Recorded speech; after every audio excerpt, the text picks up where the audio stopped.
What up, everybody? Welcome to the shit show. My name is Drake Peterson, and my co-host, who's big, fat, jolly, and bearded, Jimmy Jew. Dr. Feelgood? Yeah, Dr. Feelgood. Unless you're a chick on the receiving end, then it's not Feelgood. We'd like to welcome Colton Place of Pacific Dub, all the way from Orange County, California. What's up, buddy? What is happening, friends? What's crack-a-lackin'? Oh, you know. Today's our producer Chris's birthday, so happy birthday, Christopher. It says Drake Peterson on his screen. Good job. It does say that. I'll change that. I actually called identity. my family yesterday, and they said, "Who the fuck is Drake Peterson?" I logged into Drake's account. We call him DP. DP Drake. DP Drake. Yeah, I fixed it. Colton, how's Orange County life treating you right now? And it's beautiful over there, I'm sure. It's like the seagulls are flopping around, and rainbows and butterflies. Yeah, you know how it goes over here in Orange County. No, it's nice. It's currently about to rain, and Really? yeah, it's just the most perfect thing for being stuck inside all day.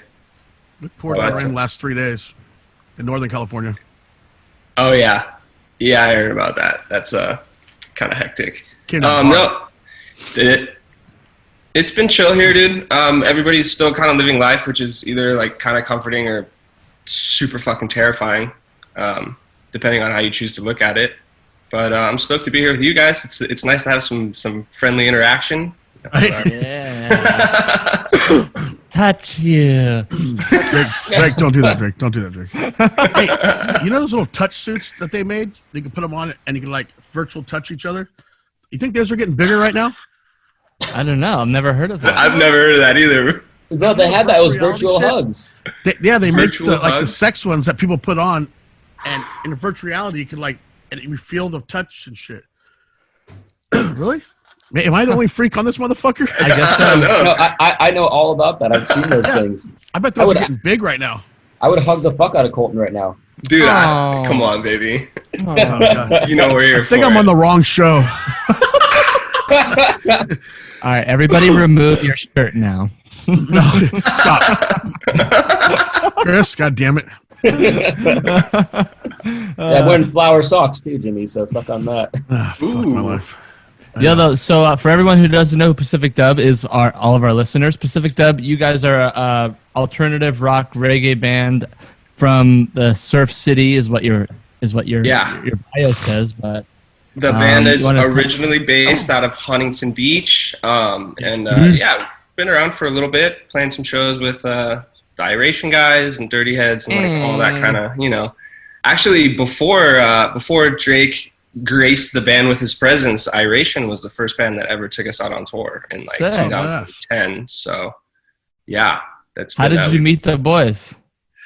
I think it was like kind of a combo between just playing local shows and kind of being like back in those days. I think it was like 2010. There wasn't like the influx of young bands that kind of is going on now. The genre wasn't quite where it is now, where there's just, you know, there's so many young bands now. Honestly, if we would start now, that we would not have gotten anywhere because we sucked back then. But That seems to be the theme with like most bands. Like, who were we? We were talking to Josh of the Movement the other day, and he was like, "Oh man, we used to sound like absolute garbage." And like even Iration's like, "Oh yeah, we used to sound like absolute garbage." Yeah, dude, got like tanked all the time. Yeah, everybody. It was kind of just like a party scene, and like, I mean, it's funny because it's relative. Because even like hearing of those guys, like we've been fans of them forever, and like even it's funny to hear like them say shit like that, and you guys say stuff like that because we didn't care when we were listening back in the day. So it kind of does push it into perspective. But yeah, we were pretty shitty. So I think one of our first shows ever was thrown in Isla Vista. You know RP, yeah. Mm-hmm. RP threw like just a little, you know, like concert in the park kind of thing, and Adam was there with Marley from Revolution, and then our manager at the time had somehow got in touch with Beast, and we did a couple Orange County shows when House Blues Anaheim was still in downtown Disney. We did some shows with the boys, and then us and Through the Roots did the original Time Bomb tour in 2010. Wow. And that's kind of how it started for us. Do you want to talk a bit about how that was? I'm kind of curious how Iration was back then in those smaller days. Am I allowed to though? Let's try to keep our jobs. If it goes too bad, I'll cut it out. No, dude, they're awesome, bro. Like it was such a fun time. I mean, for me personally, like just seeing, I remember like where I was the day I saw like that list of dates, because that's what you kind of like as a band, you always want to work towards, like full scale tours, and it wasn't even like a full tour, it was a regional thing. We went.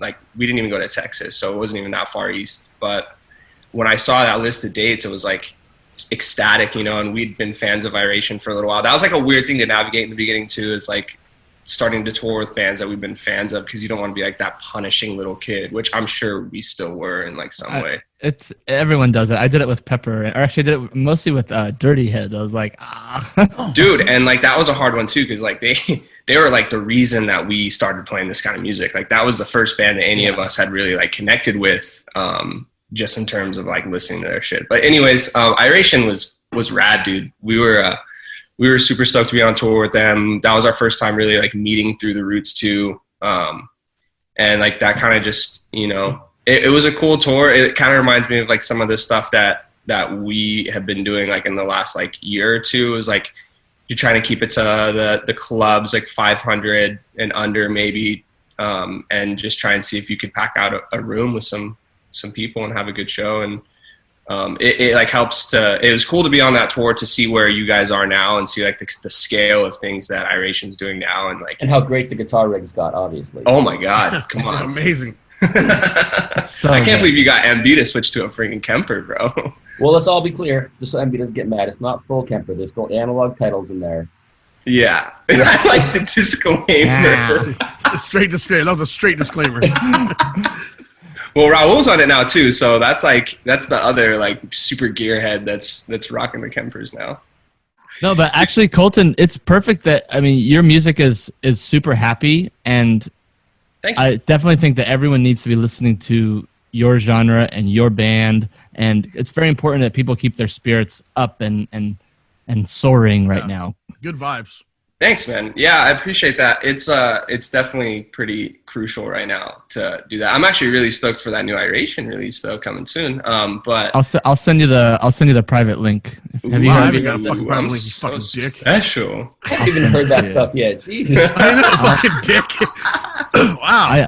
I'm pretty. I got it sent to me yesterday, like a SoundCloud of it. Way to pick the number one. I think I can share it. I haven't shared it. I just don't want to get fired ever. So That's my favorite thing about like every like pre-release, and you get sent like the private download, but it says next to each song how many times it's been played. By the time you guys put that shit out, there'll be like 5,000 plays on each song because everybody's sending it to their family and shit. Yeah, exactly. No, you can't trust anybody. That's the thing. It's like I would never send it to Jimmy, because Jimmy would send it to like all of Hawaii. Okay. You got that plug? Yeah, I know, right? So Colton, what's going on music-wise? Like, obviously, shit's stopped right now, but are you guys having some shows like later in the year that you're trying to reschedule, or what's going on? Yeah, we had some dates that were lined up for June that I was actually really stoked. I don't really know like if I can talk about like who we were going to bring with us or whatever, in case it still ends up going on in the fall, which is what we're kind of aiming for. But we had a cool little tour set up for June, and obviously that all got pushed, so we didn't even end up announcing it. We were going to announce like midway through March, and we kind of just like held off. So we've been kind of trying to figure that out and working on some new music, but it's all like a really weird like territory to navigate, because I don't know, like I don't want to go drive somewhere and be in a studio with people that I don't necessarily know very well. So like I said, like it's like a lot of boys and I sending voice memos, doing stuff like that. We've been talking about, we were going to do a live stream on the 22nd of April. We had to push that too, because we were kind of going to do the whole thing. We had lights and we had like 3 cameras we were going to rent and do like the whole big production. The observatory where we did that New Year's show a couple years ago. Mm-hmm. We were going to do it there, and it's just like to get 10, 12 people together in a room just is not necessarily the best look right now. Yeah. So it's a big holding pattern, and it's kind of weird because I feel so antsy every day, like trying to get shit done. But it like lends itself to some creative downtime. So it's easy to pick up a guitar and kind of feel guilt-free about just sitting around for a couple hours and just fucking around. So at least that's a positive, Yeah. What's Keep the soonest yourself anybody's sane. doing dates? What's it? Is it October for like Cali Roots? I'm That's the hearing soonest one I've heard October. of. That's the soonest Yeah. I'm hearing of October. Nothing before. No, but I mean, like when you even consider like they're talking about, like bringing professional sports back, and they're not even talking about doing that till September. It just seems like the whole timeline of everything is so So weird, far away. It's really unknown. wrong. And I told the boys yesterday that in Minnesota, all our beaches and all of our parks are closed for the entire year. For the year. For the entire year. Wow.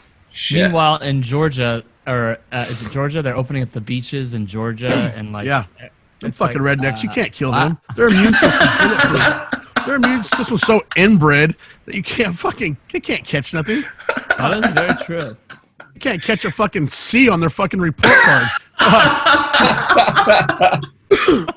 Brutal. I love that. Right? If Florida's shutting down beaches and Georgia's opening shit up, there's something fucking wrong there. Fucking inbred. Yeah. Fuck. They stick It's- within their family. They ain't fucking letting no outsiders in. Look at It's this just fucking weird. family tree. They know exactly who's in and out. Right? Shout out to Georgia. We love you, Georgia. I love Georgia. I love Georgia too. I just hope that they stay alive. Yeah, that'd be pretty nice. Right. It'd be cool to be able to tour back to Atlanta and stuff. But honestly, if you have states like Georgia who are being dumb like that, like close the borders up. I don't want them coming into anywhere else and infecting anywhere else. Like You this should welcome be to my a house, chance, Georgia Peach. or we just all. Yeah, Jimmy's like, give me all the peaches. Yeah, right. What's up, boo? There's a place, Colton, there's a place that my friend goes to in Newport Beach called Newport Peach. And it's strictly a workout place, probably just for women, and it's just for them to work out their ass. I want to go there. I know. That's so fucking Newport Beach. I know. It's so douchey. I wanted to be surprised by that, but I'm really not. It probably is so fucking expensive too. Oh, yeah. Oh yeah, they better have all glass windows out front, nice see-through. They're probably all blacked out, fucking assholes. Oh, they for sure are all black. That's like what it's about, probably. Like, we don't want any guys in here looking. I'd have at a us hot dog looking stand at right our out front. Yeah. just some street meat going on. Oh yeah, here's some sauerkraut, boo. Jimmy's all about the street meat. Oh, Dude, my God. I'm That's about street street so- meat. That's the It's shit. good. The name is disgusting, though. Oh, it's brutal, but that's what makes it fun. And what's it called? Street meat. It's called No, I thought you meant the name of the place. Newport Peach. Newport Peach. Newport Peach. Mine's street meat out front, the hot dog stand. Jimmy Jew's street meat coming Yeah, right? down near Yeah, you. but they're little mini sausages that they Did it give make you you. feel better, Drake? Yeah. It was cold that day. Oh, wait, I unfortunately saw Jimmy's penis, if you want to call it a Fucking penis. screenshotted my FaceTime when I was in the hot tub with a bunch of strippers. And like And- zoomed in on and my a dude. penis. I have the picture. Colton, I'll send it to you. It's actually really funny. Sick. I'm What about else to it. see? It's I'm very gonna- entertaining. Send it right now. I'll cut it out and we'll just get his reaction. You don't have to do that. I have to find it. It's deep. It's deep. No, it's Deep in the not. spank bank. I don't think it could get deep. So you said Yeah, you said your girlfriend is still working, Colton? What's up with that? Is Yeah, leaving she. the house? Yeah, dude. So she works at like a meal delivery company. They do pre-prepared meals. They send them to your house. Oh, okay. Like that whole kind of thing. It's really cool, actually. But they've gotten such like an influx of customers recently because nobody can go anywhere. So they technically are deemed as an essential business, and they're doing everything they can. Like it's a food company, so even before all this went down, they had super strict rules and guidelines and everything. So they kind of already had like some infrastructure in place to deal with this. Obviously not on this level, but now it's the whole typical, like everybody's getting checked on the way in. They got masks and everything. But yeah, dude, she's like, I kind of get jealous when I see people like, oh, we're home and we're chilling and we get to do it. Like, but on the same token, it's nice that somebody in our household still has a paycheck. So. Right. Wait, you get to go outside and you get paid? And you're going to talk to people? Oh my God. I'm pretty sure like I've talked to my dog more than like I've talked to anybody else. This is such a welcome like interaction right now. Well, we're so glad that we can help you in your mental health. Yeah, this is beautiful. I have to remember how to talk to people. I hope I'm doing okay. You're doing great. You're doing excellent. Hand Jimmy, shakes though, are a thing of not. the past. Yeah, dude, that's real. Right? So That's do real. you just get unlimited food then from your girlfriend's work? Does she Dude, I get bring home no stuff? food, bro. What? No. We would get packages every week, but dude, once this shit happened, they're in like overdrive over there, man. Oh yeah, but they're sold out. Yeah, there's no way we can get. I mean, like I'm sure if we, made us think about it, but no, they You got the leftovers. give me it all, you motherfuckers. Yeah. You're putting my girlfriend at risk and me at risk and my dog. You need to give me all the food. Oh fuck. That's real, dude. Is that real? Can dogs get it? Because didn't a tiger just get it? What the A hell? tiger just got I don't it. know if the tiger really got it. But Yes. dogs can't get it. They've said dogs and cats cannot get it. So I guess tigers can. What do you But think a fucking lion is? It's a goddamn big cat. It's a big cat. It's a big cat. You I got don't a know. feral. You got A lot feral of bastard. They just aren't testing animals. That's all. They're just not testing animals. So this is the first one they've actually tested. Really. I love that a tiger got a test before like 80% of the population of the United States. Seriously. Hey, priorities. Our priorities kick ass, bro. Right. at present, there is no evidence that companion animals such as pets and dogs and cats can be infected with the virus. But the tiger. So birds either? I got a big old giant bird. What kind of bird? He's a sulfur crested cockatoo. Oh shit, that's wild. He bites every stripper. He hates strippers. Just strippers? She only bites strippers. Probably my roommate. She's not a stripper. But this whole time you thought your bird was a male, and then the other day she laid an egg. Yeah, he laid an egg. So now I got fucking Caitlyn Jenner on a cage in my room. Motherfuckers. Yeah, great. That's so funny. What do you do with the egg? It broke because it kind of fell from a distance and hit the bottom of the cage. It broke. Weird. Yeah. But what I want to know is how do you transfer coronavirus to an animal? Like, what are you doing? What was someone doing with that tiger? Well, if you can just get it from, like, if your dog licks you, because dogs fucking always try to lick you to kiss you, that's how you But who's licking a fucking tiger? Joe Hey. Exotic. Yeah. You're like, well, Girl I basking. just fucked this tiger. a jar of peanut butter and a tiger. Fuck. Fucking sardine oil, you know? Oh, fuck. Oh, Okay, this is going to shit real fast. that And Carol is Baskin, absolutely man. terrible. Carol Baskin. Does every podcast you guys do now like somehow link back to Tiger King? It's getting there. It is. I just So watched the last episode yesterday. I gotta tell. I have to admit something. The past couple nights we started doing these podcasts like around 6 o'clock. The past few nights, and we started drinking. And by around 8 or 9 o'clock, I'm like kind of wasted. So I've been going around and just going on our Instagram and just messaging, like reality TV, like. Cast members, if you want to call them. And I also, one of those people that I emailed was fucking the Tiger King, like every single fucking person in the show. And I was like, you guys, will you come on the show? Will you come on the show? And then I did it for like this show called Marrying Millions. And I did it for this show called Cheer. I And we've want to been pop getting in some quick people and just mention responding. that I've been Or looking actually- at all these messages, and they are all just riddled with like spelling errors. Wrong Like, drink. Yeah. they're written so But poorly. people are saying yes, though. And that's what's, I'm like, I was like, They're wait, probably what? drunk too. Fuck. No, but we have them scheduled. Like they're going to be coming on, like which is fucking crazy. But the Tiger King, we haven't heard anybody. No one's responded to us. Because they're all in fucking jail. Yeah, right? The lawyers are telling them don't talk to nobody. Don't talk to anybody. Everybody's under investigation right now. Yeah, the feds are listening on every conversation. You guys don't want that shit. Yeah, they probably are with me already. Fuck. What are That's how you know you're listening- somebody.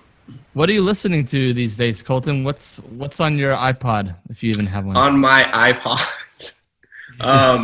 I've been listening to a lot of like kind of alternative pop recently. I don't know if you're familiar with like Jeremy Zucker, Christian French, some like Quinn 92. I really like that kind of stuff. AJR is pretty dope. Actually, AJR I like didn't know anything about until we played Hangout Festival like in 2018. And they were playing while we were like setting up on stage, and it was just like the trippiest. Like they have like such a cool live show. do they have a horn player? They do. They Because do. they someone hit me up to do a tour, and they were like, "We think it's with AJR," and then I couldn't do it because I had other dates, but I was like, I think that would have been a fun. They seem like they're a really cool band. Yeah, that seems like it would have been epic. They're dope. They just have like, I really like their production styles, like really modern. I've been listening to a lot of like really polished like production recently, and I like kind of like that genre has a lot of that. But AJR does like a lot of crazy shit. Just like their production tactics are really cool, and they have like a lot of YouTube videos where you can kind of go on and like they'll explain how they got certain sounds, and it's just like, at least for me, it's just shit that like you never would have thought of doing. So right. It's interesting, but yeah, a lot of that, some Anderson .Paak here and there. Nice. Yeah, I'm pretty boring. My music taste doesn't change very often, and then when it does, it's like drastically different. I don't listen to anything I used to. It's all good, man. I listen to pop. Like that's my thing. I fucking love pop music. I mean, I grew up in South Orange County, so it's like it's all my friends like love to listen to like, you know, The Used and, you know, like Head Automatica and all that shit. Like I love that. Yeah, I've dude. never heard of none of these bands. Because you're a redneck, Jimmy. I listen to Too Short and shit. That's kind of That's some ratchet shit, bro. Yeah. Richie Rich. Be legit. Yeah, E40. Hell yeah. I mean, like in that like conversation though, everything's pop now, bro. Like people say pop and people think like this like negative connotation thing, like, oh, like Britney Spears, which like I wouldn't ever dog on. Don't Britney you Spears, call her negative? Come on, baby. It's a public perception. It's not my perception. I want to date her when she shaved her head. That's the kind of woman I want. That's chaotic really? energy. The best sex. She would have fucked you up. Yeah, right? I can gouge my eye, bitch, you know? That's good shit. Okay. What are you guys listening to? Put me onto some new shit. Jimmy, what are you listening to right now?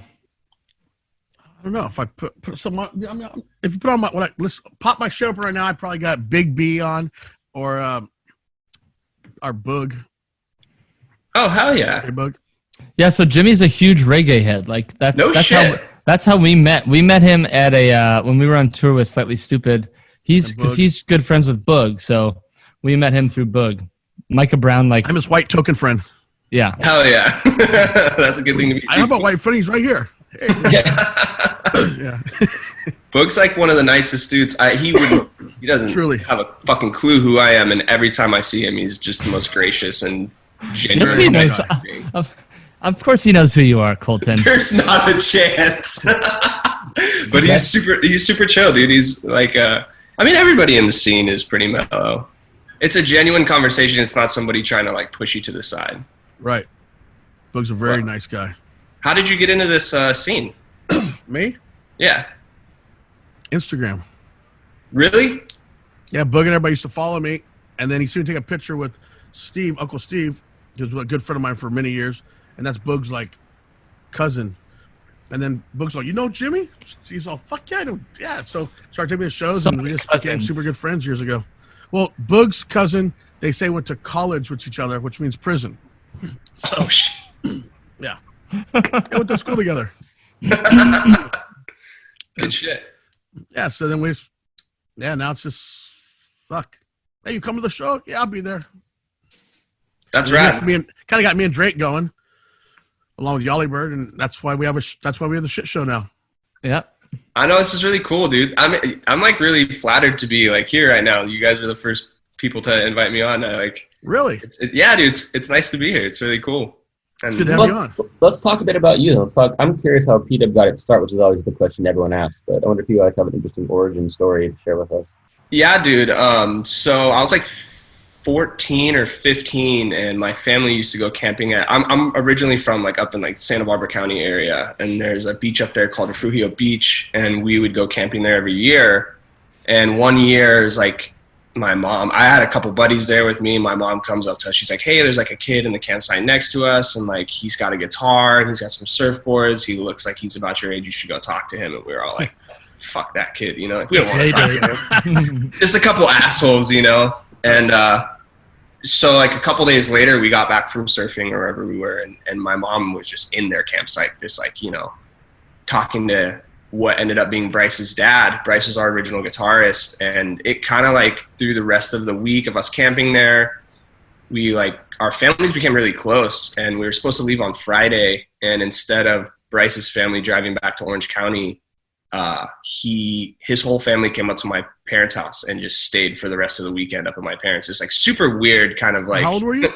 I think I was either 14 or 15. Oh shit. So like our families like instantly connected and bonded really heavily.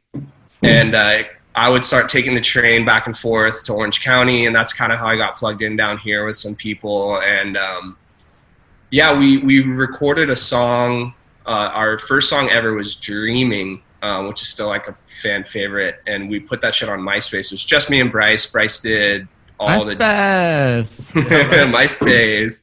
Yeah, dude. And like, people loved it. Like somehow we just did it because we thought it was fun. And we were like, shit, we should probably find like a bassist and a drummer and start trying to play shows. So Bryce knew our original bassist, Ryan, because Bryce's friend had fucked Ryan's girlfriend at the time. Nice. And they all went to a party together in Orange County, and Ryan kicked them all out. And then like somehow like 2 weeks later, Bryce messaged him on fucking MySpace and was like, hey, I know you like hate my buddy, but I heard you play bass. Do you want to come jam with me in my new band? And sure enough, like that happened. And then Nagy knew Dave, our drummer, and it kind of like all came together. Yeah, shout out Dave. Love that guy. We love Dave. I love his cooking videos. His cooking videos that he's Dude, he doing. needs to do more of them. Yeah. He's actually fucking good at like cooking, and he does not fuck around. Like if he's doing shit, he's doing everything from scratch. Like yeah, that's badass. It's I love wild. cooking. Definitely a lot more time to cook right now during quarantine. For real, dude. How did you end up meeting Turtle? Dude, how does anybody meet Turtle? Does he just show up in your life? I love Turtle. No, I've known Turtle. I think Turtle used to work for the peer.org, the like kind of reggae website. And they still are like a pretty prominent voice in the scene, but they used to be the only voice in the scene, you know, like back when the genre was still small. And actually, I think he used to work with Dave Forrell, Dirty Heads bassist. I think he used to do some stuff with them too. So we played a music festival in Santa Barbara called West Beach in 2009, and Turtle was there. I think that was my first time ever like officially meeting him. And kind of just like stayed in touch throughout the years. He'd been in and out of my life, and he's always been a good friend. And when we took a couple years off after 2014, we had some kind of internal stuff happen with members and people that needed to take some time off and get away from, you know, like the touring life can be a little bit hectic if you don't have your wits about you kind of. So when we came back in 2017 and started playing shows again, we didn't have a manager, and Turtle was kind of there to be like, hey, I don't want to like impose, but if you need somebody to help out, I would love to be that guy. And Turtle. Now I'm stuck with him for life. I love Turtle. I do too. Turtle's a G, man. He's a good dude. He helps us out a lot. So yeah, that's kind of the 15-minute version of P-Dub and how we got going. Fuck yeah. What's the next music that you guys are going to be releasing? Is there anything that's already done? And a lot of people have stuff, you know, that's just on the shelf waiting to be released. Do you guys have anything? There's nothing like fully done. There's a lot of stuff that's like halfway there or just about to begin the mixing process. And so we're kind of originally what I wanted to do last year, we kind of went away from the full length 10, 12 song records. The last time we put out one of those was 2018, I think, right before we did that tour with you guys in Dirty Heads. And I kind of wanted to go more towards singles and EPs, and just like, instead of one big release once a year, or like once every year and a half, I wanted to do like 2 or 3 small releases, like a couple singles, a couple EPs, 4 or 5 song EPs. I just feel like for like today's music consuming climate, it's just like a more conducive way to get people to like, hey, this is what I have. Nobody's going to sit down and listen to a 12-song record unless you're like, you know, people will listen to Dirty Heads, Iration, Stupid, Revolution. Like, you guys have such a diehard, like, core fan base. I feel like for us, it's more about trying to get like a quantity out there that people are going to be able to like, hey, we can pop this in. It's 4 songs. It's not going to take us 60 minutes to listen to this whole release. So that was kind of the vibe we were going towards. And then when all of this kind of went down, I had some stuff in the works with one of our producers that we work with, and it just, everything's kind of on hold now. I would love to at least put out a solid EP before the end of the year. It's just about like when I'm going to be able to finish it, and how long we're going to have the promo and stuff like that. Also talking about like possibly doing like an acoustic kind of EP right now. Cause that's something that we can do that we haven't done yet. That would be fun to throw together and like kind of revisit some old songs, with some new production and new kind of like techniques that we hadn't been able to do before. So, that would be something that I'm very interested in putting out before the end of the year as well. And you guys all live local down there, SoCal? Yeah, so I'm in Orange County. Dave, I actually used to live with Dave up until like 6 months ago. He's in Huntington Beach. And then our bassist lives in Arizona right now. And our guitarist is in Manhattan Beach. Manhattan Beach is, what is that, still SoCal? Yeah. Yeah, that's like South LA. It's like Venice, near Venice. I'm in the Bay Area. We don't know nowhere. Okay. Everything down south below Fresno is LA. Like everybody says LA, dude. Like you go over the Grapevine, you're in LA. LA, yeah. All the way to Mexico. But yeah, we're pretty much all local. Our old bassist Nathan Drake, you and don't know Nate. He still produces everything. He kind of just it got to a point with him where he was producing so much stuff on the side, and like he has his own project and he produces for other people, and like he kind of came to me. He was like, dude, hey, I love touring with you and I love making music with you, but I can't continue to do both. So do you want to keep recording with me, or do you want to keep me on tour? And I was like, bro, I need you as a producer for sure. Brah. So, that's crazy. I didn't know that he was your guys' producer. Yeah, he does. He's done, with the exception of one EP, the first EP we ever put out, I actually linked up with Nate because I was recording that EP with his roommate at the time in Huntington. And I'd known Nate because he used to play in a band called Sonovero, him and his brother Charlie, just the most talented 2 dudes to be brothers. It's crazy. They used to be in a band that used to open up for us a lot around Orange County and LA.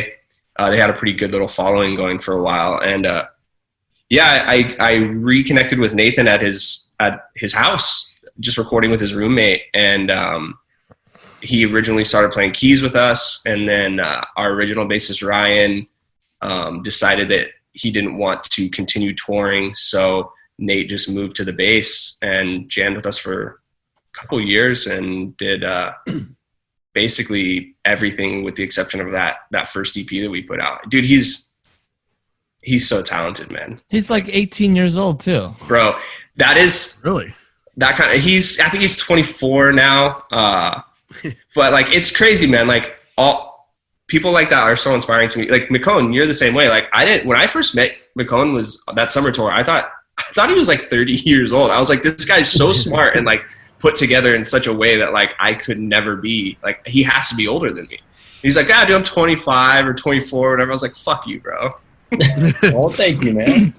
Today you're what? 26 today? 26 today. Yeah. Oh, and the first show that we did together, we were in Ventura, or it was Ventura Theater, I think. And someone in the middle of the show jumped on the stage, and fucking McCone just fucking jumps up like out of nowhere. He just like picked her up and he just fucking threw her off the stage. And everyone was like, all right, I guess this guy's staying with us. Yeah. Manhandling bitches. Good job, Chris. Dude, that's hilarious. The worst one was, I don't know why, but that first tour, I threw like 6 people off stage, and it hasn't really happened since. Well, because when you play like sometimes we do like those tertiary tours where they're a little like grungy, and the places where the things Nebraska or Omaha where your feet are literally touching the audience. Like they can grab your ankles, and they do. And like Adam, I know for instance, they like tried to tie his shoes together while he was playing the bass. But it's just like they're ratchet and like to have a good time. It's pretty easy to throw people off stage, but there's one girl who got me. and she had like the best techniques. She was on stage. I think it was Washington D.C. at the 930 Club, and I ran up to her to get her off stage. And instead of letting me grab her, she just jumped on me, like arms, legs, and like bear hugged and wrapped around me. Yeah, and I was so confused. I just like kind of walked off stage with her like wrapped around me like that. I would have gotten married. I've been waiting for a girl to do that to me for years. Dude. Colton, do you guys have any crazy stories about like people jumping on stage and like fucking shit up? Or you guys been lucky? No, there's definitely been, just crazy people kind of jumping on stage. And like our problem is we've never really had like McCone to wrangle that type of person. A bouncer. I mean, we do, but it's always like our tour manager / monitor engineer / guitar tech. So it's like somebody who's so like, I don't know. The one thing that like specifically comes to mind is actually kind of dark. But like we played a festival in Florida with Dirty Heads way back. It was our first time we ever flew somewhere. And people were like jumping on stage. It was like a big, like it was a festival size stage, you know, like it wasn't small. People were like jumping up during our set, like running around, and like it was all backline gear, so we didn't really care, but like people were just like grabbing shit, like fucking around and then jumping back off stage.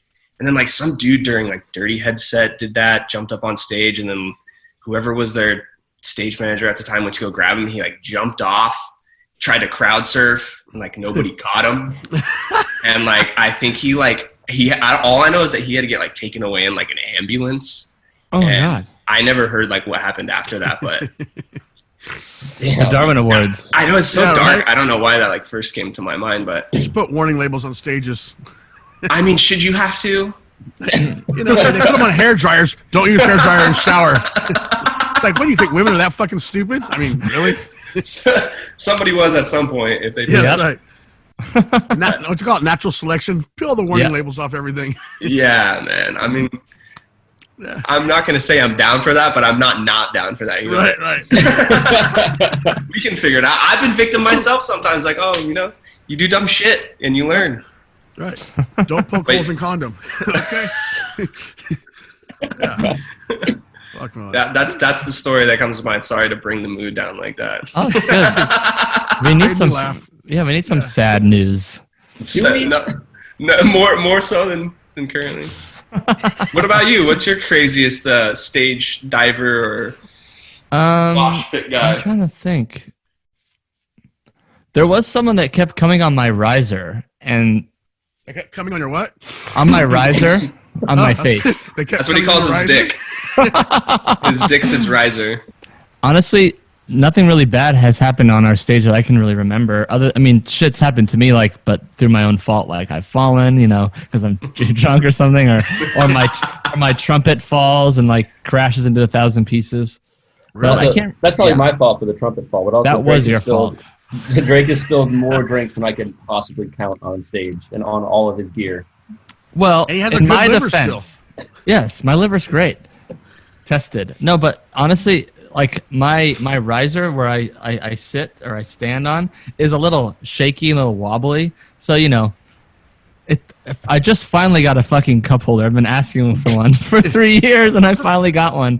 You're welcome. But drinks are spilling, and, you know, the hook doesn't get tightened, Chris, and then the trumpet just falls. It's my birthday. Come on. That was a $2,000 mistake. Everybody else is going to be nice to you. Yeah, right. Fuck, that's brutal. But honestly, nothing really bad that I can remember has happened. So everything's good, knock on wood. Yeah, no for issues. real. But yeah, we were watching a video of Kyle from Slightly Stupid. There was like a fight that was breaking out, and he's like, stop the show. It's like a giant festival. He fucking stops the show. The whole band stops, and he just starts fucking screaming at this guy, saying like, you're a fucking piece of shit. You're trash. You're garbage. And then he's like, get this guy out of here. And they see security just like lug him out. It's because it's a reggae show. Like, relax. Yeah, I know. What are you fighting? People like to get so wild. There. Yeah. It's so weird. Like, it's such a. I one time we were playing some shows with the Dirty Heads. I think it was like 2013 or something, and they had Lay Me Down was like huge at that point. And like it was like kind of like when they were first just like on that up and up and really like coming up. And I think the venues were a little smaller than they should have been. They sold out like almost the whole tour, and the crowds were just getting rowdy every fucking night. They have this one song that's like Everything I'm Looking For or something like that. It's like such a mellow, just love song. And Jared stopped it like halfway through one night and was like, look guys, like, we really appreciate your enthusiasm. Like, we love the energy, but like, this is the slowest song we're going to play tonight. So stop fucking moshing. It's weirding me. Yeah. That's great. You're moshing. Like the slowest song of the night. People are just like, I mean, that's cool. They have like a lot of energy, but sometimes it can get a little much. That's awesome. You know, sometimes you just never know what the crowd's going to do. Yeah. That's fucking funny. But it's fun. It is. That's live music for you, man. I love it because it's like you never know what's going to go. Something can go wrong at any moment, and it's the best. Festivals are definitely going to be packed when all this shit's lifted because people are going to want to get out of the house. Bars are going to be packed. Everything's going to be packed. Yeah, people are not even going to see their fucking house. I hope so. Campgrounds are going to be fucking booked out. Well, I think the big concern is that everyone's going to be too scared to go out. Like, I don't know how many people who are, really the people who are panic buying and staying in their houses, how many of those guys are going to stay home anyway. Yeah. We'll see. Yeah. Too scared or too broke, honestly, maybe. That's the big one right there. Isn't it? People aren't going to have any fucking money to go. Why you gotta be Humpty Dumpty? Massive penis. Fucking dick. You are Humpty Dumpty. That's it. That's Jimmy's Halloween costume. We've already decided. That's fucking brilliant. It's perfect, right? Yeah. That's the next online video is going to be Jimmy G dressing up as Humpty Dumpty. That make you feel better? Put him on a wall. Get him real drunk. Yeah. That's not hard. He falls. Well, Colton, thank you so much for coming on here today. Do you have any? You want to go ahead and plug all your social media and all that jazz? Yeah. Everything is at Pacific Dub. Instagram, Twitter, Facebook, YouTube, like everything is just at Pacific Dub, PACIFICDUB. And we're hoping to come out with some new stuff soon, and we're hoping to announce some makeup dates, hopefully in the fall. And we just really look forward to seeing everybody. Shout out to Yallybird, our fucking sponsor. Go buy some weed, you guys. Go buy some weed from Yallybird. They're going to love it. And go listen to some fucking reggae music because it'll make you happy, and it'll keep our boy Colton employed, okay? Yes. And check out our merch store at theshitshow.store and our Patreon at the